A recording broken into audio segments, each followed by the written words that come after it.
ఎప్పుడైనా ఆలోచించారా?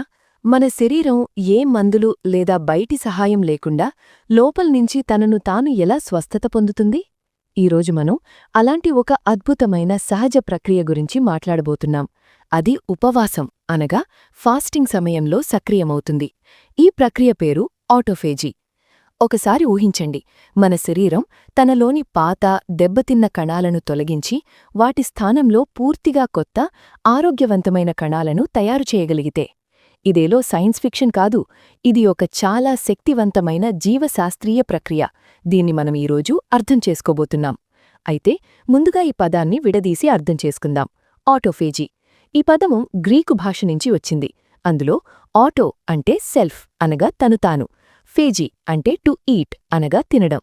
కాబట్టి దీని సరళ అర్థం తనను తాను తినడం.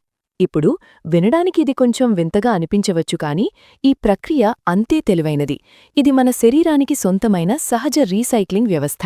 దీన్ని అర్థం చేసుకోవడానికి ఉత్తమ మార్గం, దీన్ని శరీరంలోని కబాడం నుంచి జుగాడు చేసే ఒక డీప్ క్లీనింగ్ సర్వీస్గా భావించండి. మన కణాల లోపల ఏదైనా చెత్త అనగా జంక్ పేరుకుపోతుంది. ఉదాహరణకు దెబ్బతిన్న ప్రోటీన్లు లేదా పాత దెబ్బతిన్న భాగాలు. ఆటోఫేజీ వాటిని గుర్తించి రీసైకిల్ చేస్తుంది. తర్వాత ఆ ముడి పదార్థం నుంచి కొత్త ఆరోగ్యవంతమైన భాగాలు తయారవుతాయి. ఈ ప్రక్రియ ఏ మామూలు విషయం కాదు. ఇది అంత ఆధారభూతమైనది కాబట్టి దీని మెకానిజంలను అర్థం చేసుకున్నందుకు జపనీస్ శాస్త్రవేత్త యోషినోరి ఓహ్సుమీకి 2016లో మెడిసిన్ నోబెల్ పురస్కారం ఇచ్చారు. ఆలోచించండి, ఇది తనంతట తాను ఈ రంగంలో ఎంత లోతైన ఘనమైన శాస్త్రీయ పరిశోధన జరిగిందన్నది రుజువు. అయితే ప్రశ్నేమిటంటే, ఈ కణస్థాయి శుభ్రతను ఎలా సక్రియం చేయాలి? దీనికి అత్యంత శక్తివంతమైన సహజ ట్రిగ్గర్ ఉపవాసం అనగా ఫాస్టింగ్. చూడండి, ఏమవుతుందంటే మనం తినడం మానేసినప్పుడు శరీరానికి బయటనుంచి శక్తి రావడం ఆగిపోతుంది. అప్పుడది శక్తి కోసం లోపలివైపు చూస్తుంది. తనలోని పేరుకుపోయిన జంక్ను ఇంధనంగా ఉపయోగించడం మొదలుపెడుతుంది. ఫాస్టింగ్ సమయంలో మన శరీరంలో ఒక పెద్ద మెటబాలిక్ మార్పు జరుగుతుంది.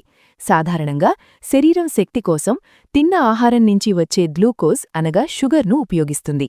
కాని మనం ఉపవాసం చేసినప్పుడు ఆ గ్లూకోజ్ అయిపోయిన తర్వాత శరీరం కొవ్వును కాల్చడం మొదలుపెడుతుంది. ఈ ప్రక్రియలో కీటోన్లు ఏర్పడతాయి.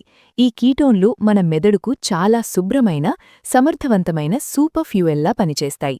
పరిశోధనల్లో తరచూ ఒక పొడవాటి ఉపవాసం యొక్క వివిధ దశలు చెప్పబడతాయి. అయితే ఒక సాధారణ 5 రోజుల ఉపవాసం యొక్క ప్రయాణాన్ని రోజువారీగా అర్థం చేసుకుందాం.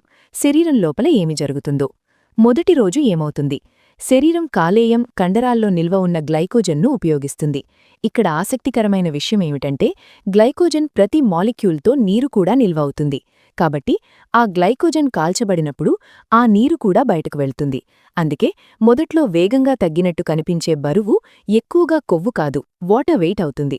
కానీ మొదటి రోజు నిజమైన గేమ్ చేంజర్ ఇన్సులిన్. ఇన్సులిన్ అసలు ఒక కొవ్వు నిల్వ హార్మోన్. మనం ఉపవాసం చేసినప్పుడు దీని స్థాయి చాలా వేగంగా క్రిందకు వెళుతుంది. ఇన్సులిన్ పడిపోయిన వెంటనే శరీరం యొక్క కొవ్వు కాల్చే స్విచ్ ఆన్ అవుతుంది. ఇప్పుడు 2-3 రోజులకు వద్దాం.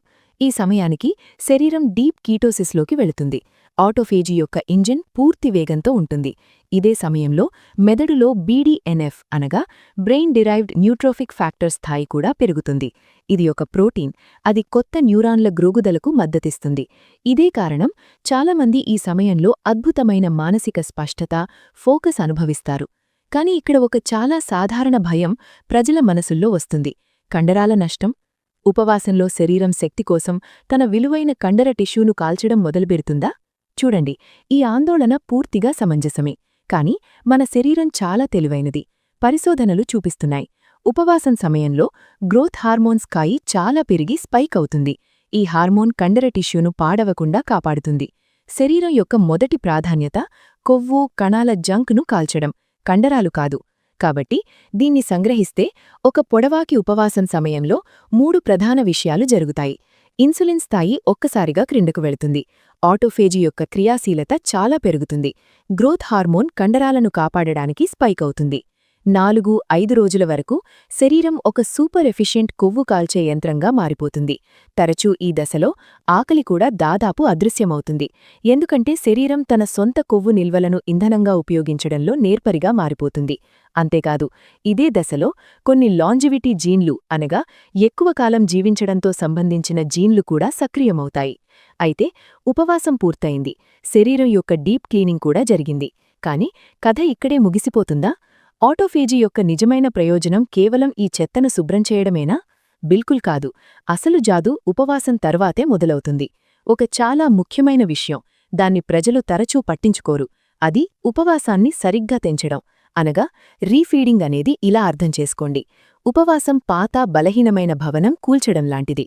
కాని అసలు పని కొత్త బలమైన పునాది వేసి దానిపై ఒక అద్భుతమైన కొత్త భవనం నిర్మించడం కదా. కాబట్టి ఉపవాసం డెమాలిషన్ పని చేస్తుంది, రీఫీడింగ్ రీకన్స్ట్రక్షన్ పని చేస్తుంది.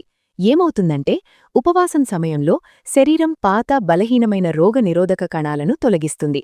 తర్వాత మళ్లీ పోషకాలతో నిండిన ఆహారం తిన్నప్పుడు శరీరంలో నిద్రాణంగా ఉన్న స్టెమ్ సెల్స్ సక్రియమవుతాయి. ఈ స్టెమ్ సెల్స్ ఒక పూర్తిగా కొత్త, చాలా బలమైన రోగనిరోధక వ్యవస్థను తయారుచేస్తాయి. ఈ రీబిల్డింగ్ పని రీఫీడింగ్ దశలోనే జరుగుతుంది. అందుకే ఉపవాసాన్ని ఎలా తెంచాలో చాలా ముఖ్యమవుతుంది. వ్యవస్థకు ఒక్కసారిగా షాక్ ఇవ్వకూడదు. నెమ్మదిగా సులువుగా జీర్ణమయ్యే పోషకాలతో నిండిన ఆహారాలతో మొదలుపెట్టాలి.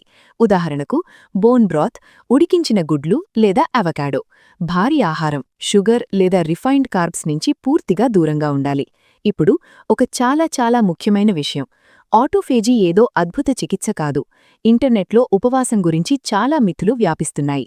ఉపవాసం క్యాన్సర్ను నయం చేస్తుంది అనే దావా అత్యంత ప్రమాదకరమైన అబద్ధపు సమాచారం.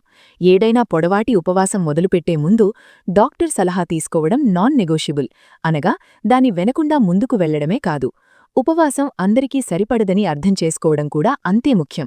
ఉదాహరణకు గర్భిణీ స్త్రీలు, టైప్ 1 డయాబెటీస్ రోగులు, అండవేటున్నవారు లేదా తినే రుగ్మతల హిస్టరీ ఉన్నవారు మెడికల్ పర్యవేక్షణ లేకుండా దీన్ని బిల్కుల్ ప్రయత్నించకూడదు. ఇందులో మరో చాలా ఆసక్తికరమైన కోణం మైండ్ బాడీ కనెక్షన్. కొన్ని అధ్యయనాలు చెప్పేదేమిటంటే ఉపవాసం సమయంలో మనసు శాంతంగా, ఫోకస్డ్గా ఉంటే శరీరం కొవ్వు కాల్చడంలో మరింత సమర్థవంతంగా ఉంటుంది. అదే సమయంలో ఒత్తిడి లేదా ఆందోళనలో ఉంటే కండల నష్టం పెరగవచ్చు. ఇది అంత ఆసక్తికరమైనది కదా. మన మానసిక స్థితి మన శారీరక ఫలితాలపై ఎంత ప్రభావం చూపుతుందో.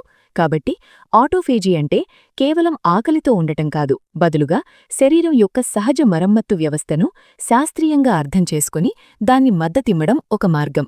చివరిగా ఒక ప్రశ్న మాత్రమే, నియంత్రితంగా తక్కువ తినడం అనుభవించడం జీవశాస్త్రీయంగా ఎక్కువ ఆరోగ్యం, ఎక్కువ స్పష్టత, బహుశా